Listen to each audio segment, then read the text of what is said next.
It's been a turbulent tale for Sydney in our first day here for the Intel Extreme Masters. It's the kickoff of our 13th season. 13 seasons of Intel Extreme Masters. It started from rather humble beginnings, and now we find ourselves with teams locking themselves in for a sold-out Qudos Bank Arena. That is just awesome. I cannot wait. And Renegades picked up their spot. They did so in the upper bracket. 2 games were played, and they will be there, which they couldn't do last time. Now it's Cloud9 and Tyloo, another team that will be locking themselves in for the arena. Interestingly enough, Tyloo did cause somewhat of a stir with a win versus SK, and they've done so here in the first map. Impressive stuff by them, Alex. We are down under, and today's been pretty upside down. So fantastic result here by Tyloo to grab 1 map, pushing it to a potential 3 mapper. This is one where we're going into Overpass, and I think, unfortunately for scheduling fans, production, Half past the freckle. we might be here for a little bit longer. Okay, so I feel like you guys are about to do the same thing you did before, where you say, all right, let's just skip this map and... Yeah, No. well, maybe. No? You might. I might not. Okay, Ian, drop some knowledge bombs. Let's first focus on this previous map that we did just see Inferno, Yeah, whereby Cloud9 did get locked out to an extent, a 16-10. Yeah. Oh. So I mean, look, the Tyloo first half was all Tyloo, to be honest, was, yeah. and you don't need to be a brain surgeon to figure out what was going on. They were just going in and smashing Cloud9, and they had nothing in reply. Second half, obviously, Tyloo stumbled just a little bit and ruined their economy. Cloud9 get the upper hand for a bit, and then everyone's just waiting for the map to be over, to be honest. It really does look like Tyloo's firepower just obliterating Cloud9. Which, I guess, on paper wouldn't make too much sense. I guess this is where we start throwing compliments towards the likes of Ben Tet, who has truly, you know... He's nuts. I didn't quite necessarily appreciate how much of a talent he was when he kind of first broke out onto the scene. The thing is, you need to see him do it against these teams to really, truly see how much potential he has as a player. And I really hate that word, but throughout the region, he's probably the best Asian player. I think, you know, you put him, if you look at Oceania and Asia on a whole, you'd probably maybe put him up on a level of Justin, JKS, but he actually does it more consistently. So the thing that I find weird is they've been able to get 2 players from the same country, now that they have Execute in the team as well, who are big players, right? They are star level players. Almost the stars of the team. Yeah. It's ridiculous. Like, China #1? Well, I don't think so. Maybe Indonesia. Somewhere we'd never thought to look before. Right, so 2 Indonesian players are now just, you know, knocking 4/5 of the major winning side down a peg. Yeah, and I think, you know, when you come in with a I guess I'm fed up of saying the jet lag thing, but we can talk about it. Look, it's a deal. It's a thing. Let's just cover the deal nice and quickly, because I'm seeing lots of threads saying, "Oh, why are they using it as an excuse?" And then there's other threads using it. "Oh, this is a big excuse." Oh, Of course it is. do you want to just? I mean, you 2 are probably the 2 perfect people to talk about. You've experienced that jet lag firsthand. Well, the fact of the matter is, when you're dealing with super long days as well, that compounds this, right? When you're playing with a schedule where you have to wait for other teams to finish and you've already had no sleep. You've literally been sitting around doing nothing, watching Renegades string a map out to 4 hours almost. Yeah, sure. And then they are expected to play. And jet lag, it's a real thing. Like, try getting up at 3 AM and matchmaking and seeing if you're even half decent. Like, Yeah, it's I can raise my hand and admit that I'm experiencing something similar. I think a lot of us are, and I can see how it would be detrimental. But I don't want this to devalue the performance that Tyloo have put in. Admittedly, Cloud9 hamstrung perhaps a little bit, but I think what they're doing in the server is how Tyloo will string victories together, which is just using those balls to the walls plays and that aim. So the thing is, with Chinese Counter-Strike, when you look back at it without the 1.6 days, with the 1.6 days, sorry, the way that the Chinese or the South Koreans or whatever, it was always gimmicky plays. It was always stuff that no one had seen. But the way with CSGO, they get to attend all the big events on every 2 weeks. You know, we just saw Tyloo at Marseille. This is a good thing because they're getting to learn the game and getting to put it into practice more often, and we're seeing that here against the Cloud9, who, sure, they've stumbled on a map which, at the major, they look pretty good on, right? Yeah. And obviously there's been a roster change. They're a bit more rigid now in their approach to the game. When you have a player like Rush, who he was instrumental in their Marseille performance to make it to the playoffs, having such a poor performance, you definitely have to look towards that. But you're getting locked out. Yeah, locked out indeed. Now it's going to be down to the leadership as well. FNS has to turn things around, and we're actually get to hear from him now as they venture into their map pick. Let's hear what FNS said coming into this tournament. We definitely had higher expectations going into Marseille, into the playoffs. We had Gambit and then potentially Navi. So we definitely thought we were able to win that, and we didn't. So that was super disappointing. So I wouldn't say it's a great start, but it's not a terrible one. Everybody did a really, really good job of helping me adjust and gave me some spots that I wanted as well, and I was really comfortable like pretty quickly into the team. So we had played some online league matches really early as well as some tournaments. So I was able to get used to things pretty quickly. I'm bringing more of a structural style to C9, which I felt like they didn't really have. They were more of a free flow kind of team. I don't want to really take that away. So in that sense, I'm trying to be more like Stewie in that I give the players time to, make plays on their own and not call too much. But that being said, I still have placed a pretty good structure on the team on all the maps, so I think that's where I come in. C9 was lacking, in my opinion, in terms of the way the strats were called, and also like a lot of anti-ecos and pistols and stuff like that. They had some stuff set in place, but I felt like it was maybe called at the wrong time sometimes. That being said though, I'm sure the team misses the firepower that he brought to the team, but outside of that, I'm sure he had problems of his own that maybe I don't have. I think there will be games where I do play really, really well, and you know, if I'm on fire, then of course, then I'll play well. But that being said, that's not my goal. My goal is to set the rest of my team up and make sure that they're firing on all cylinders. If that means that I play well as well, that's good, but that's not my priority. That's FNS there talking a little bit about some of the successes Cloud9 had prior to his arrival, as well as trying to replicate that on a more consistent basis. They did win the major. However, a lot of people have perhaps exaggerated expectations at the back of that. Sure, look, if we look at the last two majors, we had Gambit winning. No one thought they were going to be able to continue from there, right? And they dropped off a cliff. And Cloud9 in a similar boat in the sense of, sure, you know, Jason Moses O'Toole got super excited about it, but it wasn't going to be repeat offenders. So did I. I was getting a bit emotional with Skadoodle's interview. No, it was great. I was just, Jason's over there. I'm just, Alex, I'm trying to have a dig. It's late, you know? Anyway, the point of the matter is, this wasn't something that we saw Cloud9 just winning every single event and becoming the best team in the world. This change with FNS is probably, I think, for the longevity of the team, is actually a positive thing because he can add that structure over time. But this is what we already spoke about at the start of the day, the whole baptism of fire type thing. They're losing to a team that they should normally be beating quite easily. Yeah, and that's what I'd like to kind of continue with Tyloo and the kind of performance they're displaying here. Is this perhaps necessarily not kind of surpassing what their normal expectations would be of a team like this? Well, I mean, look, to be honest, it's been a day of that, hasn't it, really, like we were saying before. But Tyloo coming into this, they are sharp as anything. What gets them undone is when they come up against another opponent, and the other opponent just doesn't sink down to their level and say, okay, we're going to take the Angels. When they come up against SK in the past or any sort of top opponents, most of the time it's like, okay, if we use strategy, we can outsmart these guys. That's literally the way that every team comes into versing Tyloo needs to think, because on paper, like their raw aim, like you saw DD's mouse sensitivity, he can just pull off anything. You look in the wrong way in apps, doesn't matter, turn around and CZ you in the face. Their pistols are very strong as well, their CZs, their eco rounds.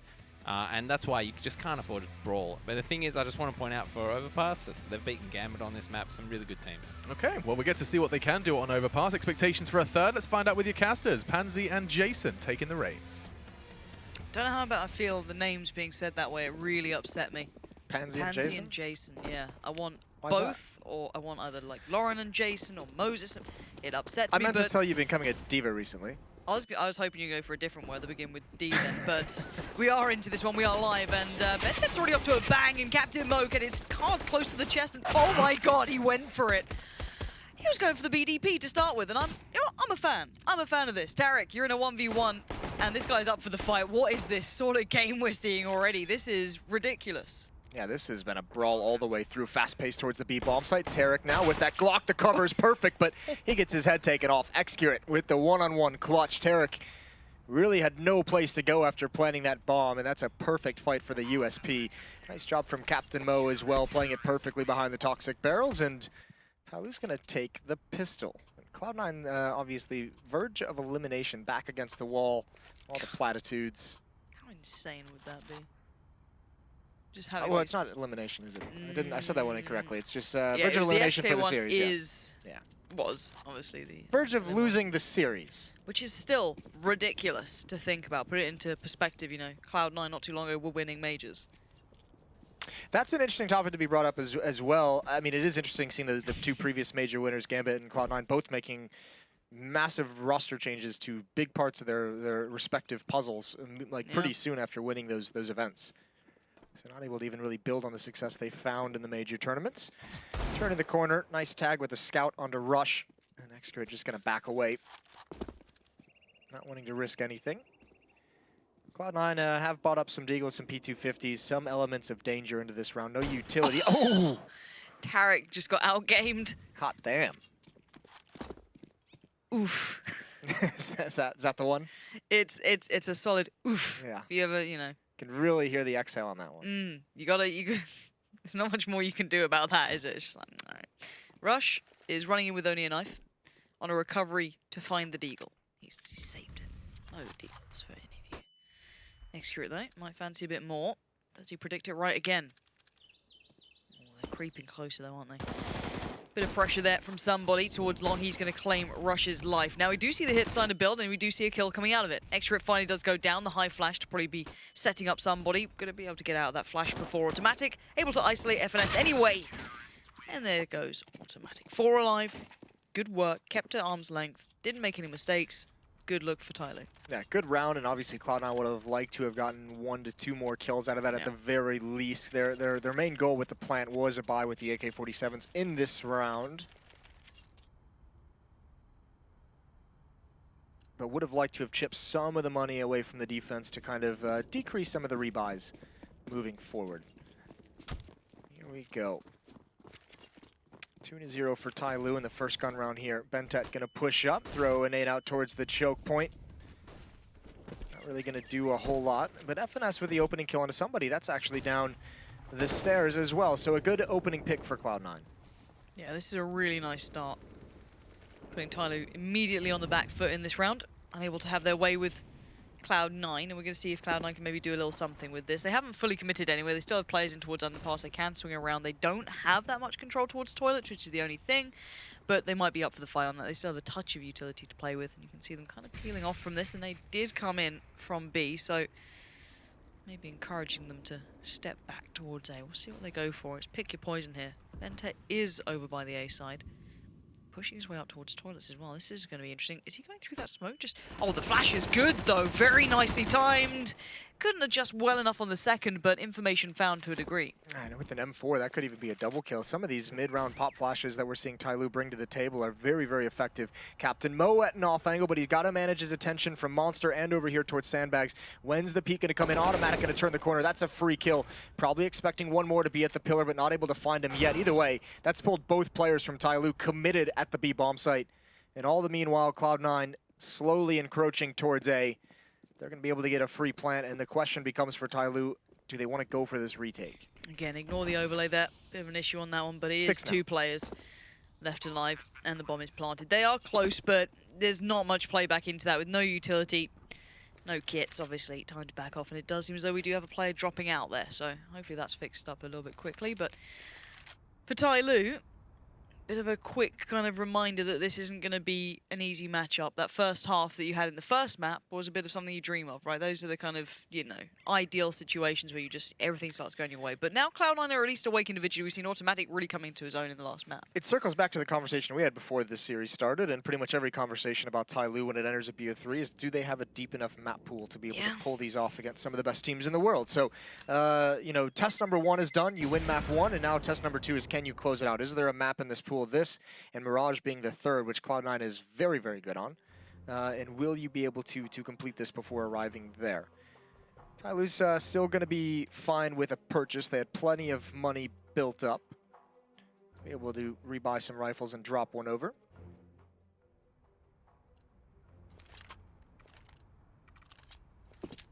And here we go. 2-1 lead. 5 AKs for Cloud9. And actually, pretty decent utility out of a loss as well for Tyloo. So they did a good job in that second round, only losing 1 player and then saving the 2 rifles to allow another strong purchase. Yeah, Rush going to head up quite quickly towards B. Going to spot this out. Somebody's going to see at least one of those players, possibly show up on radar. But we've seen that Cloud9 do like to pull off the fake. They do, you know, happily head back up towards A. They fell a little quickly for that before Tyloo. I'm wondering how much depth they have on this map in comparison to the likes of Cloud9 here. They've clearly been able to claim some big scalps on this. I wonder if we get to see that again. Tyloo obviously being pretty comfortable, spotting out for the boost, not getting caught off by it, actually pre-aiming to be able to pick that player off. 3 players here at B. There's no quick rotate possibility. Flashbang to allow the counter boost to come in from the CT side, and Skadoodle, oh, he's going to search for it. He's down to 1 HP. DD's going to be frustrated with that one, but here's the aggression from somebody. Makes his stand right behind the smoke. Rush and Automatic winning their respective fights. Excurate and Bentet going to be taken out of the fight. They need to just back off. A nice hit towards this B-bomb site for Cloud9. Yeah, well played. You can see the trade was great from Rush there as well when he came in just at the right time after FNS got picked up. You know, you can say Skadoodle's a little lucky on 1 HP, but it doesn't really matter at this point. Job done for Cloud9. They've stemmed the bleed. They're right back into this. You'll always take a little bit of that luck. Oh, yeah. Anytime there's a chance for it, it's like, all right, thank you. Especially Thank when you, you're down CS:GO a map. gods. Absolutely. Nice shot from Tarek. think the light post really frustrated Bentet there, and Tarek probably has a good idea that Execute is here. Now baits out the shots. Now the hunt is on. Rush coming from behind. Gonna try and drop that smoke to be able to provide him some safety from a certain angle, and now Tarek waiting for automatic to pair up with spam coming through the smoke, and Tarek takes it himself. Clean headshot. And that should take away the buying capabilities of Tyloo. The money's in the bin. They'll have to sit one out as things are tied up early on in this first half. We haven't seen what really happened when Cloud9 getting control of this. They were kind of trailing the entire way on the last map. Now we maybe get to see them defining the pace. We can get excited about it again. It felt like we didn't really get a glimpse at that, which is a bit of a shame, because you always get excited to see this Cloud9 roster if it does go well, if you get Skadoodle having a good game, or pick whichever player. So you're kind of hoping for that. And we do see the quick B hit coming out, obviously, for Tyloo. Very limited amounts beside them, maybe an upgraded pistol or two, or maybe just one, and a flash. And that's it. So maybe going to try and find some player out of place, be able to pick up a gun, do something, but beyond that, it's very limited.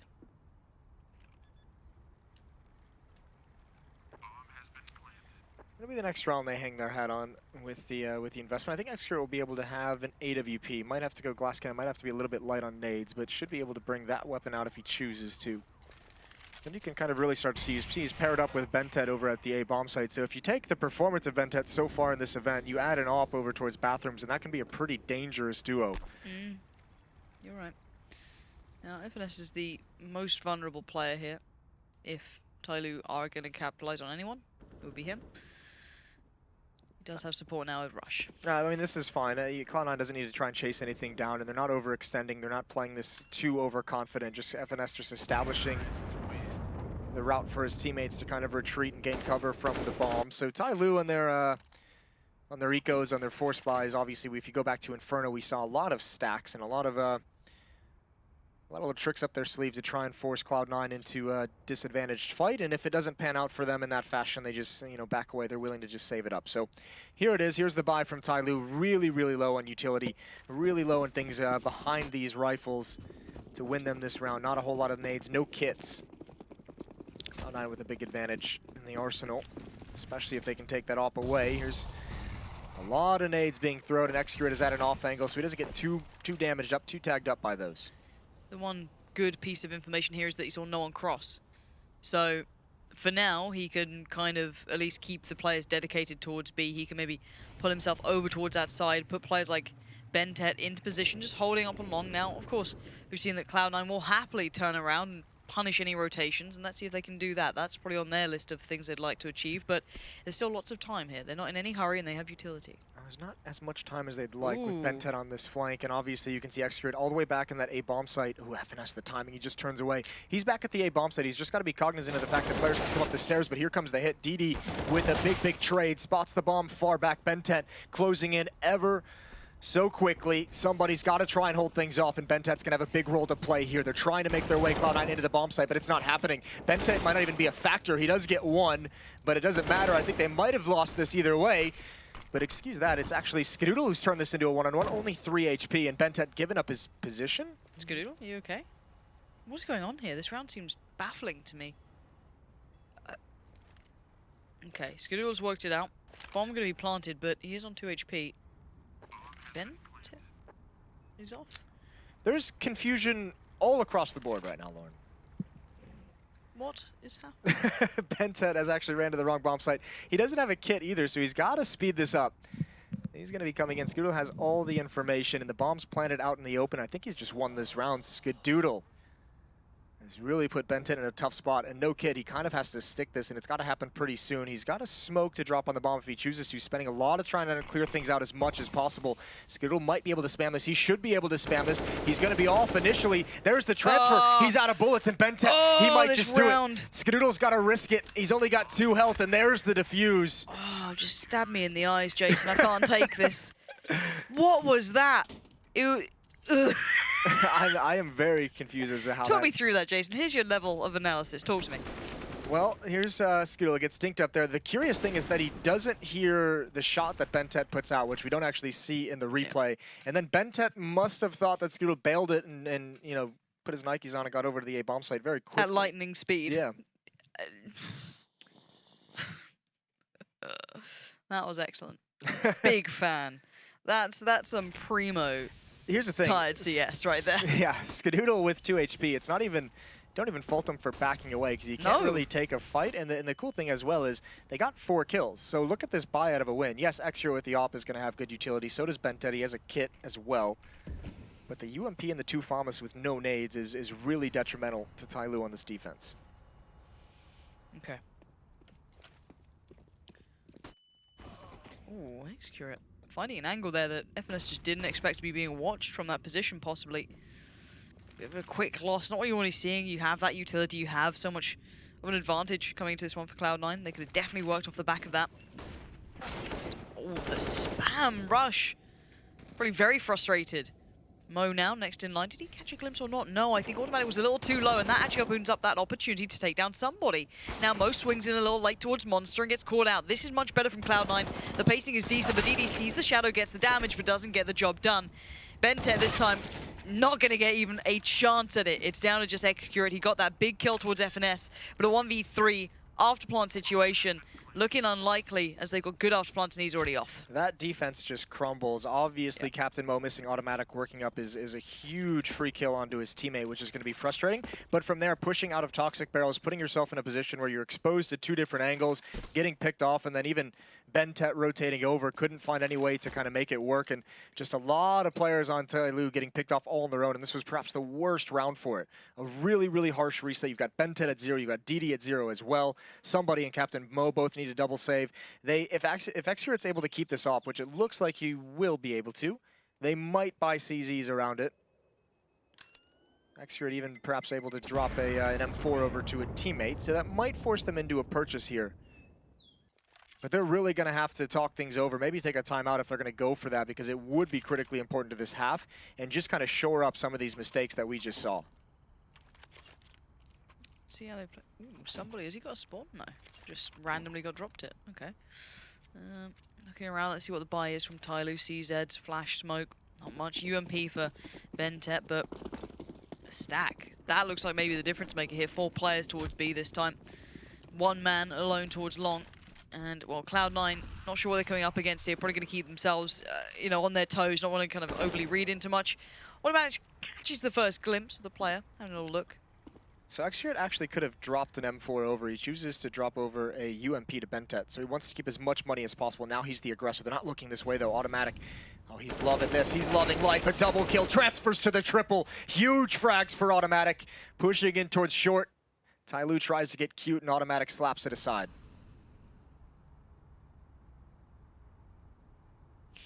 3 kills. 2 remain for Tyloo. Oh, Automatic. The 4th on a platter.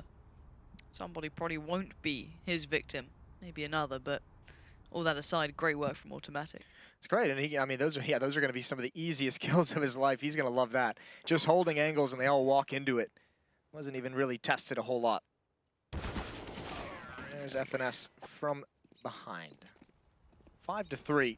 Cloud9 on the offense, getting an early lead, not only in terms of the scoreboard, in terms of the money as well, which is huge for these T-sides. Pretty sure they've worked out that that was the investment there. So double eco territory, of course, becoming a very real factor here. And here's that brilliant. Well, I guess there's brilliant moments you want when you're Automatic. Just like, you know, shakes it off nice and easy. He's put together a very good series, isn't he? Yeah. Really impactful first map, and obviously here doing some cool things as well. He was a bit of a redeemer for Inferno, if you want to look back at it. He was one of the only players at that point to really get into it for Cloud9 until a couple of others started to warm in, but he had a big game. Now, let's see if they can have a big round. A bit of a stack the other way. Of course, they don't have much to play with here for Tyloo. They do only have that P250, and that's about it. Everything else is just a USP. Eric's going to be able to stat pad a little bit. Double kill for him, and Cloud9 has taken over this B bomb set again. Easy frags for them, so Tyloo gonna have to recover. They're in that nightmare scenario. Next round they'll have another purchase coming in, especially considering Execurate will have the AWP. Actually, it could be right on the edge. And another scenario, we talked about it on Inferno in the context of Cloud9, where yeah, they're gonna have a buy. The losing bonus builds up a little bit bigger than I estimated. But I mean, a big round for Tyloo in the sense of this could be one of the major differences of whether you can recover and have a good half, or whether you're fighting to just get whatever you can and have that window for the second. Yeah. the caliber of Tyloo is always going to be in question. I know that the map 1 was exciting to see them be able to pick up a win against Cloud9, even if it's just on map 1. Always quite fun to see.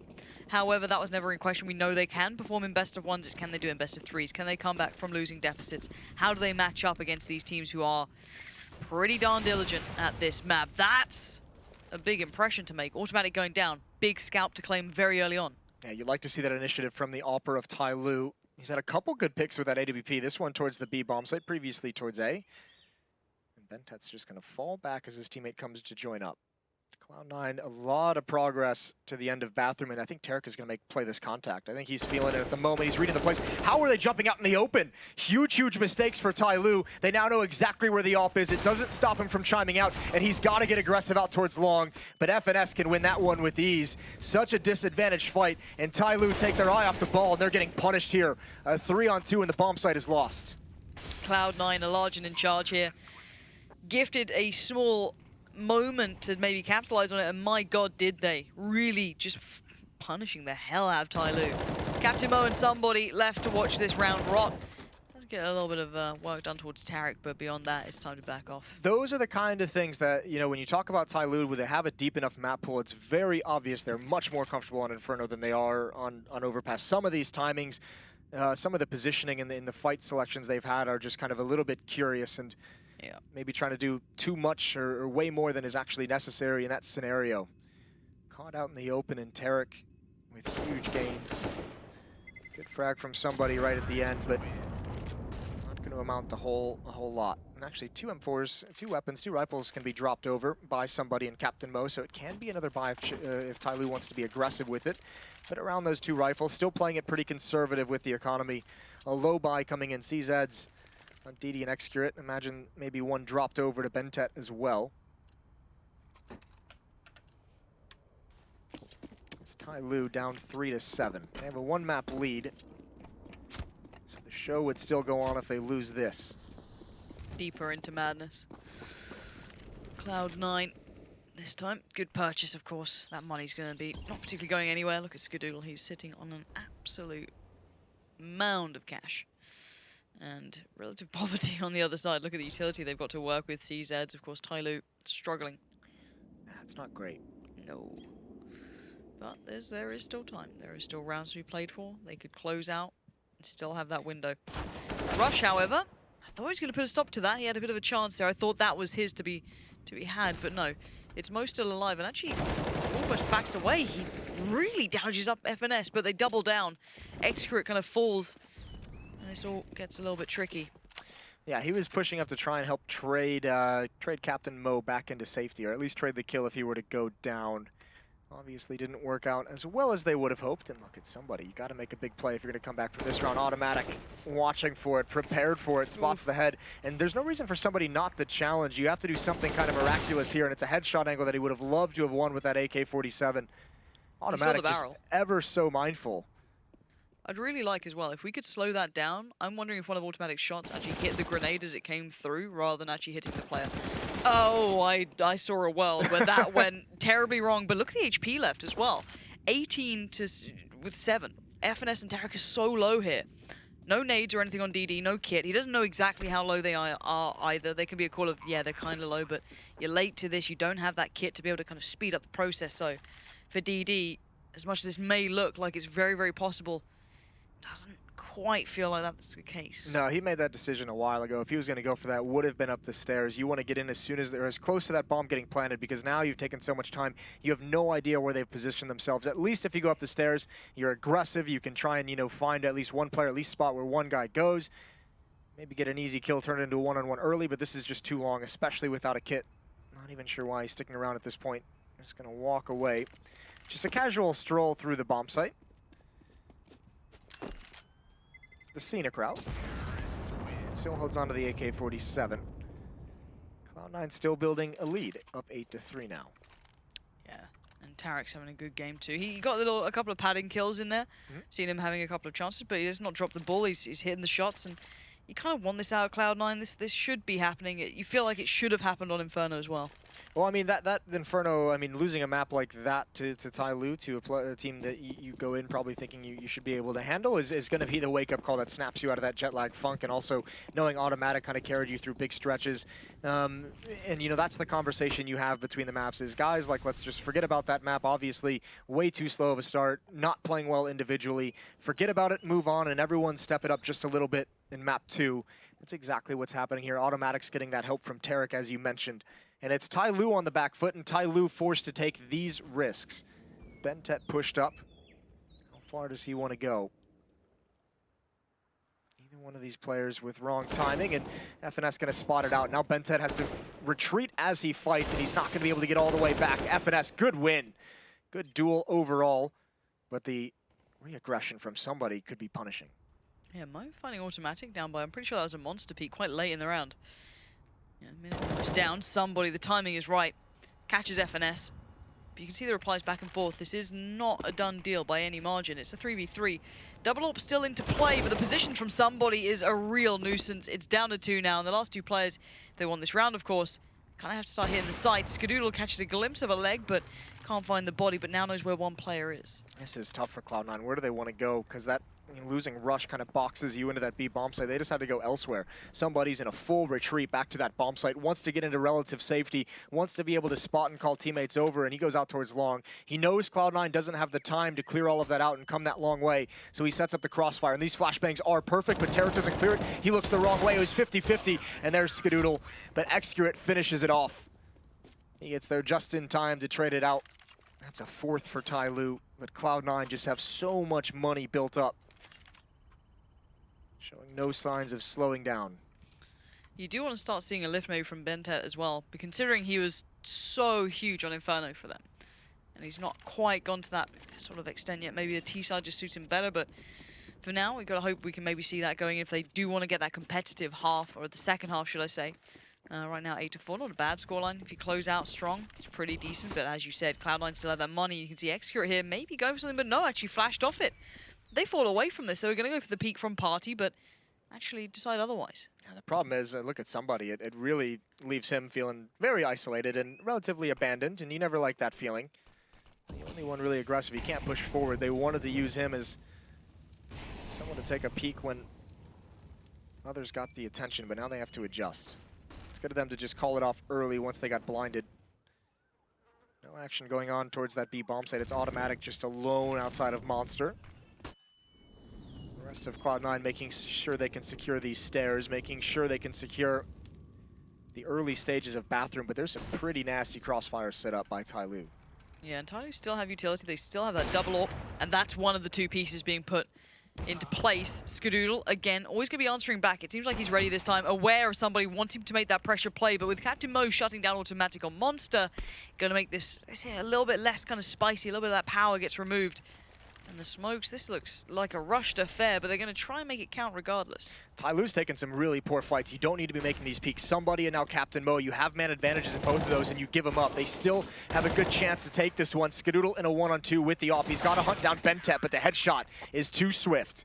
Tyloo, 5-8. They're closing the gap. They're really having to fight for it. 2 rounds left here in this half. Tyloo keeping it competitive despite a slow start for themselves as well. Yeah, this was a recovery mission for them. It feels like once they had that double AWP, it's been working out well. We've seen a couple of players starting to at least kind of stem the one-to-one trades. They've slowed down Automatic too. He's not been having that kind of complete control, that individual play that you can kind of create opportune moments from. Not happening so much now. However, it's still 5 rounds. If they get one more, that's starting to look pretty good. If you close out every round that's left, then you're starting to look pretty deadly. I think because of the double op setup, we're going to see Cloud9 go back to just kind of a more consolidated hit. You don't want to spread out as much. You had 2 players get picked off by those ops, and here comes Captain Mo.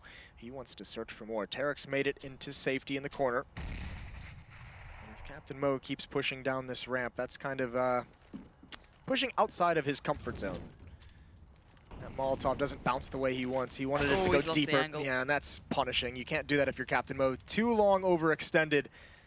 Not aware Rush was going to be able to hold the angle. Somebody's going to be able to smoke things off, but all of Cloud9 is here. They're just waiting for the right moment. Wondering what the go signal is, what's going to set them off, or whatever it may be. they do have zero control behind them, so there's going to be that internal clock in their head wondering, when can we go on this? When's the player from Underpass going to get here? We've got to make the move now. Molotovs go in. This is a very well constructed hit, but somebody is not pressured just yet. They line up, but there's still a player on towards long. Down by Monster, and DD might just be that Monster from the depth. You've got Tarek and FNS falling. Skadoodle desperately trying to keep this one together. He gets the rifle, he gets the kill, and he gets it down to a 1v1. Both AWPers still alive here. A big round for Skadoodle. Gonna test the nerve of Execurate.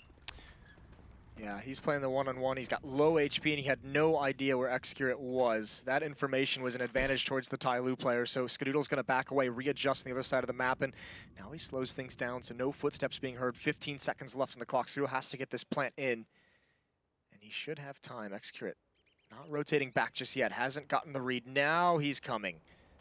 Skadoodle planning pretty deep into the bomb site. Risky. It's exposed towards Bank, but he's going to get it off. Now the jump peek, he spots it out. They both know exactly where they are. Nade, utility being used. Oh, God. Flame's going to force him into the open, and I think he was thinking of where the fire might spread to, if he was safe or not, and couldn't even react in time. Skadoodle did well to even get around there. You felt as though that was kind of, you know, pretty much a sealed deal. But recovery, the road to recovery for Tyloo is certainly a story now. It felt like this was kind of over, if I'm honest. It felt like Cloud9 were awake, they were kicking, Automatic was there. We had Skadoodle starting to really peak up, and we had Tarek as well, which is a great thing. That's a big combination of players to start putting up numbers. And again, the answer came out from Tyloo. They found a way back in. The double AWPs, they're not always practical, they're expensive, and you can't always do it, but it's been working. Has been. They've had to win out some decent late rounds, some decent clutches as well here. And this double op setup has really been a revelation for this defense. They've built, what, 3 or 4 rounds off of it so far. Even when it's overextended at times, they've still been able to make it work. And this time again it happens. Rush is loving that fight at the moment. He's got a kill on the AWPers of Tyloo. Past 2 rounds from that exact fight, and somebody's forced forward and not able to land that shot. Rush with a second. Sloppy play from somebody. Rush is going to happily take that every day of the week, but DD fancies his go at it. Did FNS see that? I don't think he did through the... There may have been a gap there for a second, but no. FNS aware that there's a possibility, regardless of if he saw someone or not. That door will give away a hell of a lot if he opens it. But the other 2 players can at least position now and wait. You've got Captain Mo, you've got Bentet. 2 big hitters, specifically Bentet. We hadn't seen him quite to the caliber that we saw him in the last map. But he has that opportunity. But look at the utility left here. There's so much we played with for Cloud9. The fast flank of DD is going to be huge. No counter nades to slow this down. Just 1 HE on Bentet. Tyloo needs a miracle, and we've seen him claw back into this despite some of the overextensions. This one might just be too difficult for them to get back into. A 4-on-3. Here's the execute towards that A bomb site. All the utility being used. Flashbang brings Captain Mo, but he finds one at range. He goes back for more. Rushes there, and now the flank. Oh. DD's been waiting this whole time for this play, and he's not able to make it work. Not as efficiently as he'd like, but he's given Bentet a 1-on-1. Automatic on the hunt. This guy is out for blood. 15 seconds, though. He's got a time limit to this. Flash. 2 flashes. Bentet goes on the swing. He just swings out on it. Automatic unable to do much about that. And the story right now is that Tyloo are not down and they are not out. They have the first map in the pocket, and maybe the second could be theirs too. We'll find out after the break. Do stay tuned.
It feels like the day of upsets has not been concluded yet. I thought maybe map 2 would have been the stabilizing factor here, that Cloud9 would be back on track, but there was a glimpse of Tyloo warming back in. Inferno felt like a one-off. Maybe it was still that best of one theory coming in, but maybe not.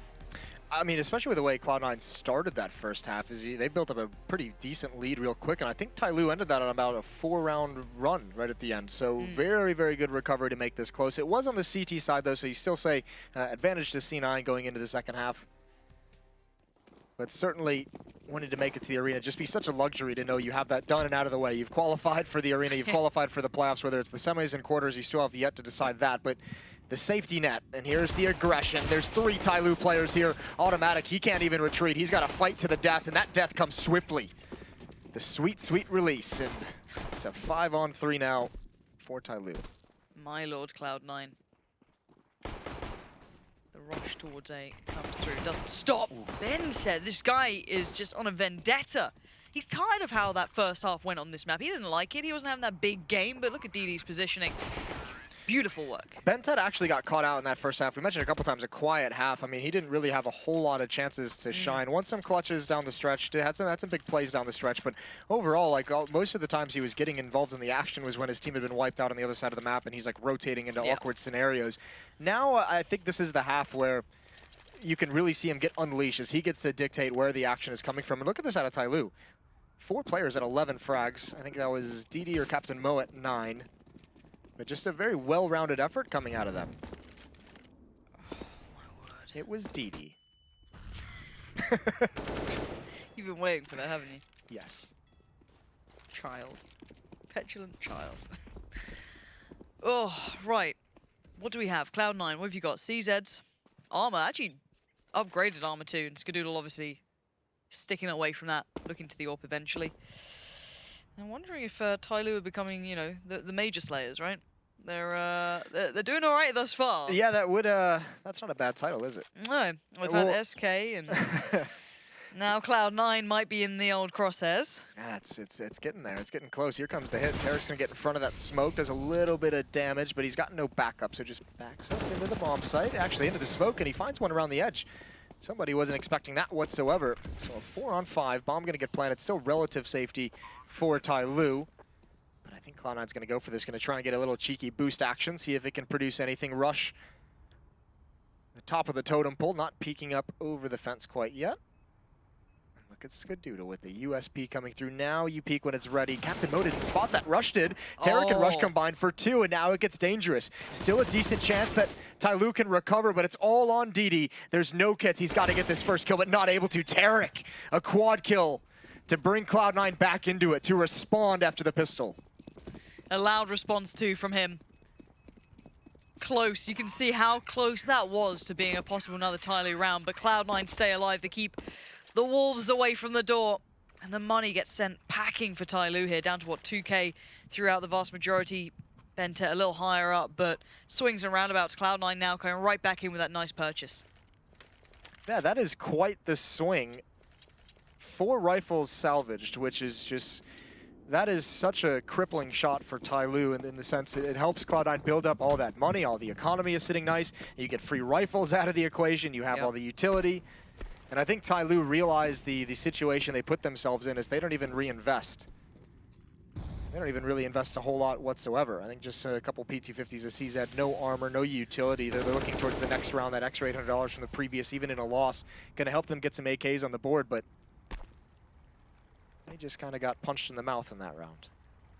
Yeah, we know they're good with pistols, but this could be a bit much. Somebody going in for the trade, tries to get the attention from the first man in, but FNS not to be moved or worried right now. That's a really nice little crossfire. They do lose out on FNS eventually, but beautifully done. Keep all the rifles up that they want. They're good to go. Nice work from Cloud9. Not going to get overwhelmed, not going to let a plant happen. And Tyloo now back in with the buy. However, Jason, it's going to be a little anemic on the old utility here. No, there's not a whole lot that they're going to be able to play with, right? This is going to have to be Tyloo. You don't have really any chance to establish some kind of hit, to establish map control as you build up into your strategy. It's kind of going to have to be select something relatively quick and go for it. Stay pretty concentrated. 2 players coming out towards playground. Execute with the AWP. Looking for that op on Skadoodle to peek at Picnic. It's not going to happen. Skadoodle, he's going to see the legs, and Captain Mo walks right into it. Nice pick for the defense. And Cloud9, if they're able to get away with this one without taking too many losses, this could just catapult them into almost an unrecoverable position for Tyloo. Feels like that might be the case. Trade comes out good. Play through from automatic, not letting anything slip. No one gets away with it. Keeping the numbers advantageous. Tarek going walkabouts over by toilets. There is a player up there. Don't think he saw him. Might have caught a glimpse, possibly, depending on the angle that Excurate had. It looks like Benta had been given the call that someone might be in toilets. And actually, if they get past him, they have a bit of a clear run. So we'll see how quick they can spring off this. There it is. Let's see if they go for a quick hit. Again, they don't know that all the players have peeled off away from A. They have no information on that. They're unable to check. They kind of have to go for this. They don't have utility to go elsewhere, and this is the best chance they'll have. There's a fast flank coming in, and all Cloud9 has to do is delay. It's automatic coming up the stairs. Oh, Who the else? flash is so good. Yeah, blind opponents as well, and it's shooting fish in a barrel. Automatic now just buying time. 25 seconds, the bomb's going to go down. Here's a Molotov. DD's going to be forced away as soon as he plants, but he's got an advantage on the angle over FNS, and now going to come through the smoke. He's going to drop down. FNS, this is an awkward fight, and DD has somehow won it, and he might have put Tyloo in a position to just win. Oh my god, Skadoodle's probably not happy about this. And look at Excurate's angle. This is very nice. Barrel shows, and that's all he needs. DD has done the dirty, and now Skadoodle's having to fight the good fight, trying to keep them away from that bomb ticking. And oh, he's going to try and get a hand to it, but no, Excurate so well played, and DD, what a ridiculous thing to do. Listen, we've talked about Tyloo. They're not looking like that pug, that crazy, wild, aggressive team that we knew from past years. They've come into this looking much more polished. But every once in a while, in a dire situation, you got to be able to go back and bring those plays out. And DD does just that. FNS just caught completely off guard, not expecting that. It seemed like he was looking at the smoke, just not expecting the drop down. Yeah. I mean, I don't think anyone would. It's not something you reliably go, that's the answer. Yeah. That's what it'll do. Double up, though. There's your response. Well, we'll see if it pans out for him. One op in bathroom. Skadoodle has his over towards that B-bomb site.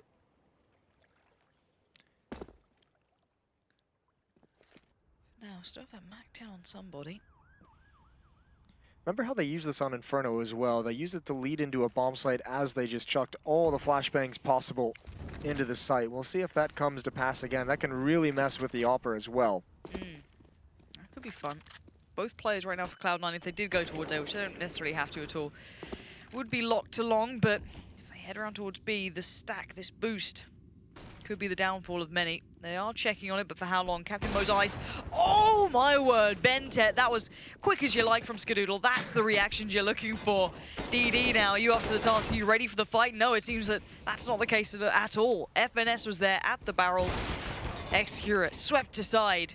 And that was just sheer dominance from Cloud9. Yeah, a disaster of a round for Tyloo. As soon as Bentet goes down, it's like all the chains have been released. The in-game leader falls, and everyone just pushes forward into aggression. Look at this from Captain Mo. If he was able to get that kill on Skidoodle, that might have given him a great opportunity. Jumps over the vision of Tarek, but it doesn't really matter. He's got to go back for the bomb, so Cloud9 doesn't need to move. 25 seconds left as well, and Tyloo just cannot build any of these rounds together. I think Captain Mo's just going to choose to save this AK-47.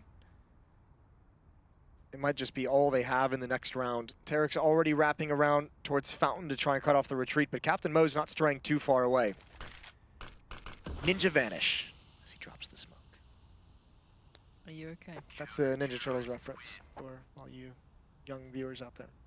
I thought you were talking to me. I'm like, I am also old. Don't even hide I listen, it well. I don't know if you were a Ninja Turtles watcher. I think most of us were, just like by pure Don't know if you accident. need the secrets of the Foot Clan. Oh my god. Don't worry about it. Oh lord, Jason. Has it got to that point? Like, I'm delirious, but I'm trying to hide it. We have the superhero rifle left up on Mo. On the other side of things, double up, CZ, some blocks. It's a bit of a mixed bag here throughout this round. Cloud9 obviously with a dramatically stronger purchase. Obviously, Tyloo looking for any opportune moment that they can find here, and I don't think much is going to be given to them. Look at the posture from Cloud9. They're playing it deep. They're playing it smart. They're not giving this one away. Yeah, you have the double up set up. You likely can read the fact that it's going to be a save from Tyloo, so use the range of those AWPs and make sure they can get into relative safety. For Tyloo, this should be, you know, relatively slow-paced. I mean, they are kind of marching their way through bathrooms with no obstacles, but you're going to want to give time for Captain Mo to get some picks with that AK-47, and now you're just going to pick up the pace. CZ's close up, and actually Skidoodle a misplay. He's getting run down. No. The pistols are in, and the bomb is being planted. Not like this, Jason. Executor's going walk about, and look at this. 3 players to his left. Are they considering it yet? I think surely automatic called out. It looks like they're now like preparing rush. He checked it, but he didn't check deep enough. And now FNS gets tagged up. We're in a 3v2. Still advantageous to Tyloo. Keep in mind the bomb is ticking, and no kits. Yeah. Actually, no, excuse me, FNS does have a kit, but... You still save. It's just such a low percentage round from here on. You know they can just hide so much in bathrooms. Yeah, look at that money. I think maybe if there was a smoke, maybe they could go for the desperation, drop it on, and go for the defuse with the kit, but they just don't have the tools for the job. And Tyloo, they spin it around. I thought it was going to be slower, but Captain Mo had the utility, so he's the one sitting far back, bombing it in for those CZs, and Cloud9 playing it too passively. Not It's enough a fine information line, isn't gathered, it? yeah. Real hard balance to strike sometimes because you don't be the person to just push out and get called out needlessly. That gives you no information. It's such a hard balance to strike. Well, the madness continues. 10-11, Tyloo right back in it. AK-47's picked up utility as well. This is a much, much better buy. It's actually Cloud9 who's on the back foot. And this late in the game, at 10-11, it's not the best thing in the world to get reset here if you're C9. FNS, $700 in his pocket. That's the most of anyone on Cloud9, so that'd be pretty harsh. Ooh, run boost, and so failed. So incredibly failed, it's painful. Rush is gonna pay for it with his life as well, and they're gonna keep building. A mistake of epic proportions, and Tyloo is gonna get the B-bomb site. Not for free, but pretty easily. Oh, that's a rough thing, isn't it? That kind of hits you in your stomach like, no, that's not who you want to be seeing. Oh. Well, there's your chance, Tyloo. Money is going to be in the bin. That's the kind of a run boost failure that you want to see on the replay. Yeah. I'll just watch it again and again. Slow-mo. Ooh. Oh, yeah. Just really take it home. This doesn't feel real yet, though, to me. I know this sounds strange, but it does feel that Cloud9 eventually just going to put their foot down on this game, but it's got to that point now where that may not be the case. They've had a couple of those opportunities to do just that, and they haven't been able to. And now, I mean, we'll keep talking like the economy game of this. Look at the money that Tyloo has built up. They didn't, they lost 1 player in that previous round? Yeah, and they've had bomb plants coming through. Yeah, see, Skidoodle expected to go much, much further than that. He expected to land on the other side and then kind of come back from the left to the right and just lands dead in the middle of It's that Monster. like awkward feeling. Have you ever when you like walk down a set of stairs and you think there's the extra step and there's not, so your foot just like jams on the floor? You're like, I don't know what this feeling is. Like, is this what hell is? Is that what it says? Yes, and it's just that awkwardness to it. So again, really uncomfortable. A bit of a read coming out for Tyloo.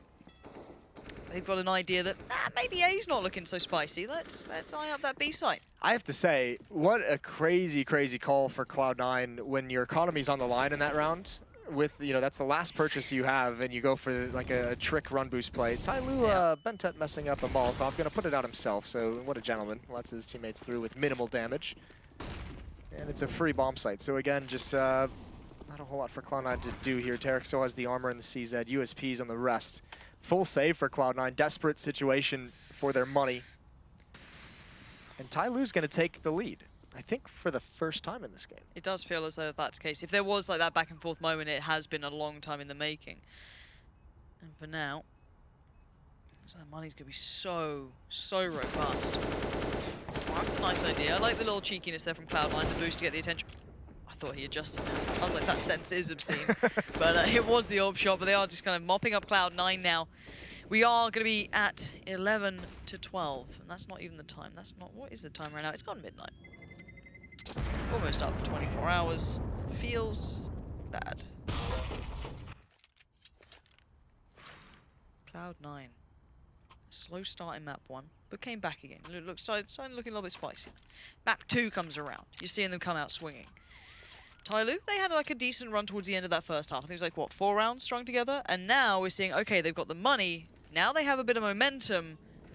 Is this really going to be Tyloo keeping Cloud9 away? This might be the round here, Lauren. This might be the round for Cloud9. 11 to 12. They've got another buy coming out. No kits. They've got that op on Skadoodle. Hopefully no run boost.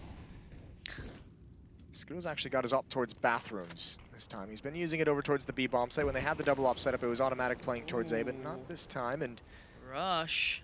It's all going to come down to him. Look at the amount of Tyloo bodies just piling up behind this smoke.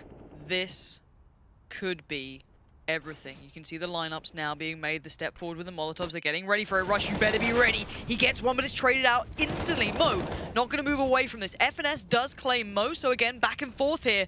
But it is a 3v4. The T-side still have step to this, but they've lost that pace. They've lost that momentum. Rotations are in. Smokes go up, and it's not over just yet, but FNS wants to put his foot down, and he's done just that. This has stemmed the bleed. Tarek joins in on the fight, and Excurate pushed away. It's Cloud9 keeping them very much in this. Very clean round. Good read and good trades. You have to say, beautiful play from FNS. He gets that one kill, falls back behind the bomb site. The fact that if he dies there, if he keeps up the fight and he falls, Tyloo's going to keep that pace into taking over the bomb site. But because there's two players defending inside water, it just keeps Tyloo perfectly positioned, perfectly spaced from the bomb site for those flashbangs, for the counter nades to come in towards water, blind the players, allows Cloud9 to be the aggressors in that scenario. Really, really well done. Falling back until the opportune moment to strike, and Cloud9 at 12. 4 players surviving, a clean win for the defense. A breath of fresh air for Cloud9, something they've definitely been needing for quite some time. We've seen the North American side desperate for opportune moments to come across towards them, and they created that themselves. They played that very nicely. Now the double AWP is an instant answer. Skadoodle and Automatic getting towards that. On the other side, of course, still a good purchase for Tyloo. Remarking how strong their money was, it still is. And now we see an incredibly hard fought 4 round. This one is not going to be easy for either side. Yeah, Tyloo has another buy after this round as well. They've done such a great job building it up. Is FNS pushed out already? This is big. That's big information. Cheeky little off angle. Got one teammate still staying honest at the B bomb site in case of a monster walk through, and he's actually going to pair up with FNS. They can have a quick flank. But Skadoodle, they walk right into the crosshair, and he can be a beast in this scenario. So many angles to toy with, and he's got a teammate there to help provide cover. Tarek does eventually go down, but now Skadoodle, the warning system, they're wrapping upon him, flashbang out. He's going to go for the peek. He's going to not get one more. The no-scope doesn't work, and he falls. But he's bought time, he's bought information, but Excurate is getting all the kills, and now it's automatic. Right through the edge. Captain Mo goes down into a 2-on-2, but so much pressure. There it is. Bentet and Excurate right at the end. Clips them as they fall back. How was that not the round? It felt like everything was right. They had the information, the positions were good, the double op's the right place. Skadoodle's starting to feel it. He's playing up in toys, he's looking confident, and then it just spirals away. The 2 big hitters, the 2 big names, maybe not necessarily in this matchup alone, but Excurate has certainly been integral. Bentet has been big as well. He came through that round, and that's what you needed. You're always going to have Bentet there, right? But Excurate is winning the op dueling on this map against both Skadoodle and Automatic when they've had it on this CT side. He's been phenomenal for Tyloo, and again, they're the ones that are able to apply the pressure. They're the one that have all the advantages. And that CT side economy is just punishing for Cloud9 at the moment. But can they string it together now? Tyloo, this has been a real kind of brawl of a game. It has been those back and forth rounds. It's why that CT side money is so shambolic. But Mo does strike first. FNS goes down in towards Connector. Excurate this time, nice work between him and somebody there, creating that nice little back and forth. It's sloppy, but it's getting the job done. I mean, it's not exactly what you want to be looking at. It's not pretty. It's like when the lights come on in the club. But I mean, it's still gonna work out. Bentet there with the last two. It's 14-12. Tyloo. Are they actually going to do this? They might just do it, and that's just kind of an interesting route. You can see Tyloo, they're almost just like throwing like the tactical side of things, not overthinking it. Even at the end, they've gotten 3 kills and they've spotted the remaining 2 players. They know they're at the B bomb site, and they just want to hunt them down. They don't want to go to the other side of the map. They want to make sure they find those kills and back to the double up for C9, and it's almost like they just don't have the money to keep reinvesting into this. Yeah. Skadoodle with no armor, and look what it does. Automatic might have been able to get the M4 and some utility. Then he goes for the op as well. Okay, well, here you go. If you weren't paying that much attention before, because you saw Cloud9 leading, you're expecting that third map, tell your friends right now, get on Discord, get on TeamSpeak, get on Vent, get on however old you want to go back. Roger Mumble, Wilco, it's all there. ICQ, yeah, do it all. God, Roger Wilco, how old are you? You've literally just shown your age. I've done it all. It's all been there. This is the time to tell your friends that actually Tyloo might beat Cloud9. Maybe not if that keeps up, though. Automatic takes somebody out of the sky as he wants more, and he's going to get more. The angle looked beneficial to Automatic, but the trades go effectively towards Cloud9, but it's still not all together. He stayed out. FNS, brazen, and they fall. 2 kills now back-to-back has created a great chance now. Smoke goes up. Where's that bomb, though? So far away. This is given time for a rotation. Tarek flies in. Superman style on this. I don't know what the hell that was. But you've got Mo pushed up. This is a very disjointed round. This looked like Tyloo's all over, but Cloud9 had something else to say about it. Bentet, where's that magic? It's gone. Ripped away. No cards up the sleeve. Nothing in the hat. It is back for Cloud9. When you need it most, Terra comes flying out of balcony for almost no good reason. But you're right, that bomb being dropped so far back, that third player might have been able to catch Tarek, might have been able to at least do some damage to help his teammate. But since he has to go back for the bomb, no one's in position. That is really, really nice. A really ballsy retake from Tarek, but it's going to work. We mentioned it with Tyloo. Sometimes when you're in these kinds of scenarios, you need to just pull a rabbit out of the hat. You need to do something crazy. And Tarek, we know he likes to deliver. Well, there's the tactical pause for Tyloo. We haven't seen that much today, if I'm honest. We've seen a couple of technicals, don't get me wrong, but tactical pauses we haven't seen all that regularly. So now looking at this, what do you switch up? What do you change here if you're Tyloo? Or is this just something to get your head back in the game? Obviously, different teams take pauses for different reasons. I'm hoping they have a theory to come up with here they can maybe put into practice. There's been a pretty big emphasis on the B bomb side. It feels from Tyloo on the gun rounds. We saw them win that nice, CZ round with the 1 AK towards the A bomb site. I think if you're Tyloo, if you're Bentet, you're racking through the playbook, you're turning the pages in your head, and you're just saying, what do we have that can counter a double op? And I imagine it'll be something a little bit faster paced, a little bit more concentrated, a little bit more, put a lot more bodies onto the initial attack of a bomb site. But look at this Tarek again. He wants to go wild, making content. He's got down to 2 HP. There's the opening kill. Transfers over to DD, and he builds that one as well. We said Automatic needed a partner, and Tarek's delivering here. 2 kills early on. Very pushed up, allows space for FNS. And Cloud9, this defense has come alive here. There's life in them yet. They're not down, they're not out. But this was the duo that kind of undid them before. But 4 kills is a lot to be asked of. You have no ground gained. You do have utility. You've got some firepower. How do they apply that? Against them, double AWP, UMP, and a rifle still on FNS. It's about kills now for Tyloo. You don't need to go for the knockout punch. Obviously, you'd love to do it at 14-13. And there's only going to be 2 rounds remaining, but keep that money as low as possible. Make sure if Cloud9 need to rebuy some things, they're going to be missing a smoke. They'll be missing a kit. Maybe they won't be able to have the double op setup. You know they've relied upon that. Bentet out towards long. Excurate is going to be alone in bathrooms, and there's a big flank coming in. It's Rush. wants to get involved in the action, and they've really shrunk this map down for Tyloo, really put a time limit on these slow plays. Molotov is perfectly timed from Skadoodle. Bentet knows he just has to go through it. He's going to catch Skadoodle unawares. Skadoodle is so confused. The flashbang almost opens it up, and it does. The op coming alive, but there's the flanks right in the nick of time. And Cloud9 tie things up at 14. God, that timing on the flanks could not have been better. That was a little too close for comfort. Timeout being called in now. Let's look at the money very quickly. There is a purchase to be had for Tyloo. It will be very low though, 2K on DD and somebody, but that could be the factor. But hands on head already. Still plenty to be seen. Maybe looking through some notes there. It looks like maybe thinking about something, considering what to do, or just maybe listening in. But gotta think of something here. Come up with a plan of action, because it feels like, again, individually they can compete. There's no taking that away from them. That is very much clear as day here. How do you close it out? I don't necessarily have the answer, I'm going to be honest with you. Now you have a scenario where you know you're going up against double ops. So you kind of want to close the distance as much as possible. But you also had Tarek just kind of rush Fountain and get 2 kills. So you have to be very wary of how Cloud9's going to open these rounds. So 14-14, we're going all the way in bonus this second rounds? map. Could be bonus rounds. Didn't even think about that one. I wasn't there yet. All right. It could still be in regular time. So when one team gets to 15, then we start discussing that. For now, let's look at that purchase, Jason, because you were saying that the money is pretty dire for Tyloo. Not too bad now for Cloud9. I mean, this is a team that wins this is going to have a great advantage into that last round. This is huge. We'll see. Tyloo taking control, and maybe this is kind of their idea to close the gap. No ops this time on Cloud9.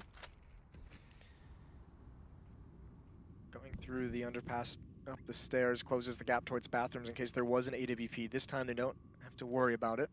And again, it's that passive setup from Cloud9. This is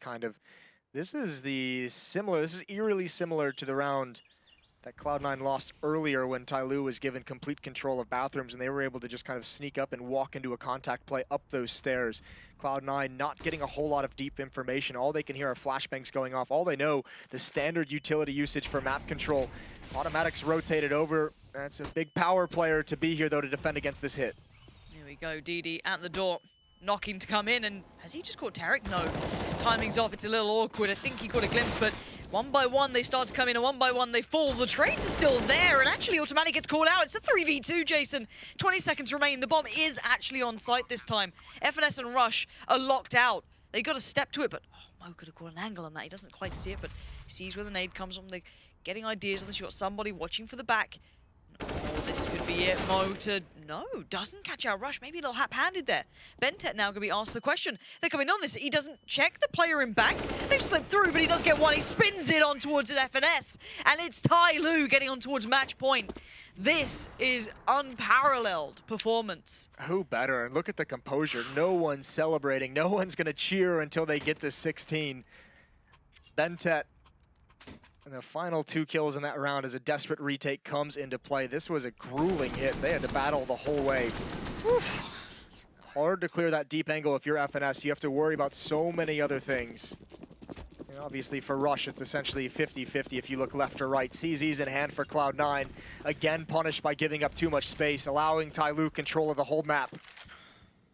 But it's not over yet. We know what these CZs can do. They have utility, they have armor. There are mistakes to be made, and this would then just create that one window for overtime to come in, and I'm so just expecting of it by this point, because it's been such a back and forth matchup. Hopefully composure is going to be key and they retain it, and I'm a little worried here, but they do go into the blender and they somehow come out okay. It's somebody with 2, and Cloud9 just shrivel in comparison. Rush does put up a fight. That's not bad. The trade's still there though. Somebody wants this. He wants to take Cloud9 out of this matchup and put Tyloo into a position you just wouldn't have expected. No, they're going to make it to the playoffs all on FNS 1 versus 4. He's not even going to get the chance. Somebody, 4 kills. There's the celebration. Tyloo have done it. A day of upsets here at Sydney, and Tyloo have showed up in a big, big way. They've taken out SK earlier, and now they take out Cloud9 to make their way to the IEM Sydney playoffs.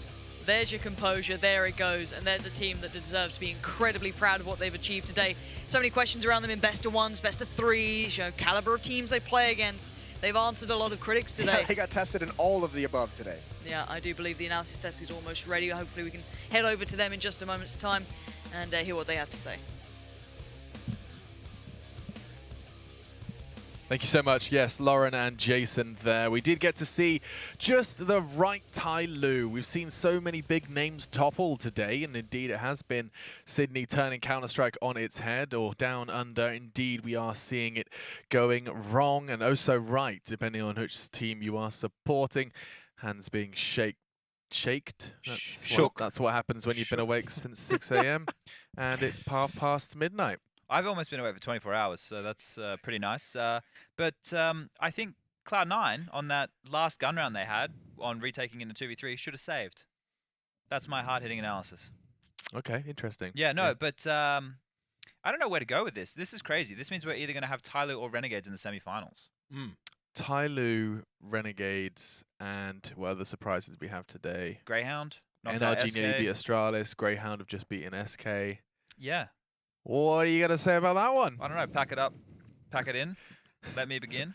Put a fork in Counter-Strike, it's done. Well, someone's definitely done, and I think there's 3 people right here, right now, who can't believe their eyes. Are we dreaming? Did we fall asleep in the green room, and the game's Yes. actually... Well, I didn't. Look, light hair's always bedhead. But look, the thing is with this game, right? Cloud9, this was their map pick. You're expecting them to take this relatively easy. But look, I've seen so much of Tyloo on Overpass. They are just brutal. They're so fast. And I mean, speaking to Ricky, even the first time they went over with Immunity to versus Tyloo, it's just, they just run at you. And you get one kill and you think, I've got time to turn around or back off or whatever. There's another guy ready to trade straight away. They're really big on that. They trade very efficiently. And I think that's really why they win this map as well. Their clutch situations, they're just so slow, but they work together so well. My question is did you see, I mean, that round with Skadoodle and Bentet, that little 1v1 awkwardness was, I mean, it was a 1v3 for Skadoodle to try and win there. That probably was one example of, you know, fatigued Counter-Strike, tired Counter-Strike. I'm wondering, was there much more of that? Was there, you know, do we start throwing excuses around? Look, I think, you know, the fact of the matter is it was a long break between Cloud9's first match and this game here, but I think we just have to give props to Tyloo in this scenario, right? I think the same could be said for Tyloo. They had to sit around all day as well. Yeah. So just props to Tyloo playing a good game of Counter-Strike, and I think we did speak about Execute before in the pre-match for this game specifically, saying that he can be a star AWPer, and he put the numbers on the board that were definitely needed. Yeah. But when you have a game that goes 16-14, it's all in the finer details. And indeed. Those last minute exchanges and